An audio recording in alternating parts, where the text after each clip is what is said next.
Welcome back. So in the last lecture I said after the product development phase began, it has become underway and it's ongoing. There are some things that you as a new product manager need to be aware of while you are tracking the project progress and making sure that everybody is getting the help that they need. And what I want to do in this lecture is not really talk a lot about the project management skills or what have you, because that is a separate, really I'm not going to talk much about the project management, although I will say that the project management skill is a very, very important skill, and that is something that you can look at as a specific topic in itself somewhere else. But here I want to just touch upon 2 or 3 things that will help you set your thinking in the right direction. Now, this may not be entirely new to even a beginning product manager, because if you are, for example, coming from engineering side, you would have faced a similar interaction with that product manager. And so either way, now you are in a product manager's shoes, and now let's see how what are the gotchas that you want to be sensitive to. And so here what I'm showing here is what I call as a trap.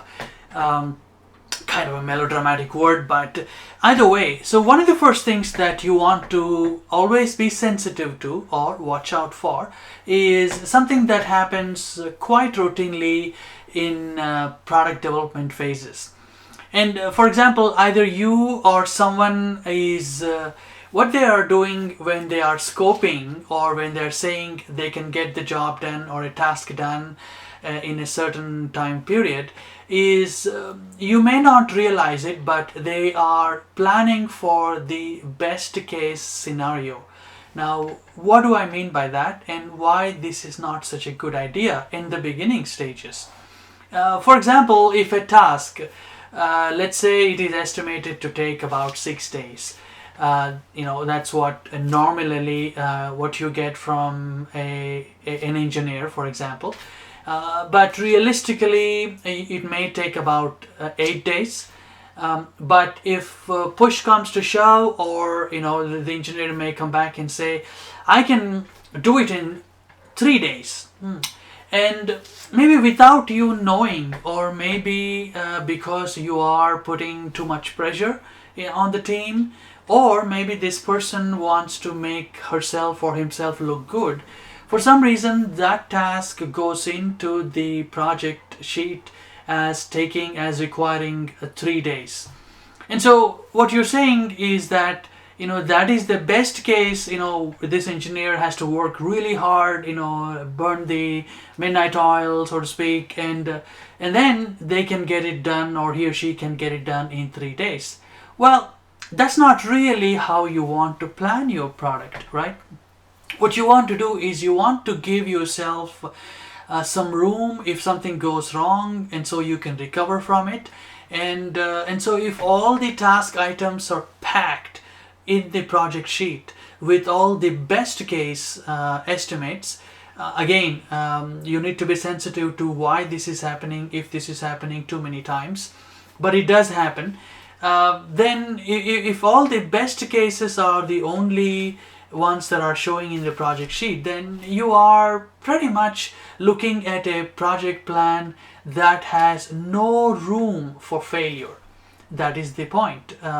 If even a single item gets delayed because it's unrealistic to expect everybody to work so hard, and it's not good planning, then everything sort of moves forward, schedule moves beyond the deadline, and so all kinds of things will result. And so this is something that you want to be very alert to. And the second trap that I always think about as it catches the beginning product manager is that someone somewhere in the development team, wherever it is around the product development team, they are waiting to resolve a problem that they have run into, and they kept on waiting to trying this, trying that, and trying to get a resolution. And the days go by like this, and you are not aware of it, that they are struggling with this problem, because they just want to solve it by themselves without really telling anybody else.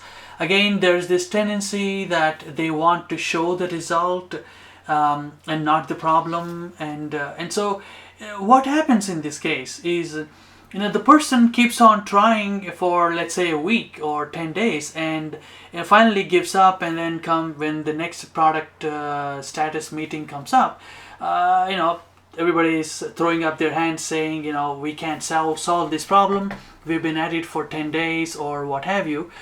Now you're there looking at, well, if I had known that you're running into this problem a week ago, I would have done something to line up some kind of help for you, and now it's just too late to react. Why did we wait so long to let me know what the problem is? So you see what I'm saying. So these kinds of situations you want to avoid, realizing that there is a problem a little bit too late for you to react fast and not let the schedule slip too much. And so these are, again, once again, I just wanted to touch base on 2 or 3 things just to highlight the point that as a product manager, during the course of the ongoing product development, your role is very, very important. First of all, you are acting as a problem solver. Anytime anyone in the product team has an issue, has a problem, run into a roadblock, you are the go-to person that they will come to, and you are expected to help solve the problem. It could be anything. If they lost the software tool licenses, or if they need a certain data sheet immediately, or if they need some hardware board that they need to test, or if they need some new equipment because the old equipment has suddenly stopped working right in the middle of a lab session. Whatever it is, you need to be there, and you need to lend a helping hand. You need to solve the problem. And in fact, in my experience, product development phase is a terrific phase during which you can really show what you are, what your value is. You can help the engineers, developers, or everyone else involved, and you can really help gain their trust, and make sure that they don't sit on a problem for a long time, because now they feel more confident that they can talk to you without feeling defensive about it. And a good product manager always acts, like I said, as a helping hand, try to solve the problem.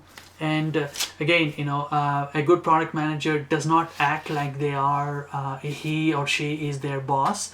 Although from a product management point of view, you are responsible to get the tasks done, and obviously it is the developers who are doing the actual work. But at the same time, you are the facilitator, you are the enabler, you are the positive force, because they are the ones who are running into problems, and you're the one who is supposed to be helping them to get out of that problem mode and get into the solution mode. And so those are some of the things that you want to watch out for. And at the same time, while the product development is ongoing, there are so many things that are related to the sales and non-engineering activities that you need to be doing. You need to be planning, you need to start putting the tasks in place. And so what I want to do in the next lecture is I would like to talk about what are the other things that you should be doing at the same time as this product development is underway, and at the same time that you're tracking this product development progress, every day, every 3 days, every week, or what have you. So we'll talk about what are these other things that you need to be doing in the next lecture. Okay, thank you, and see you in the next lecture.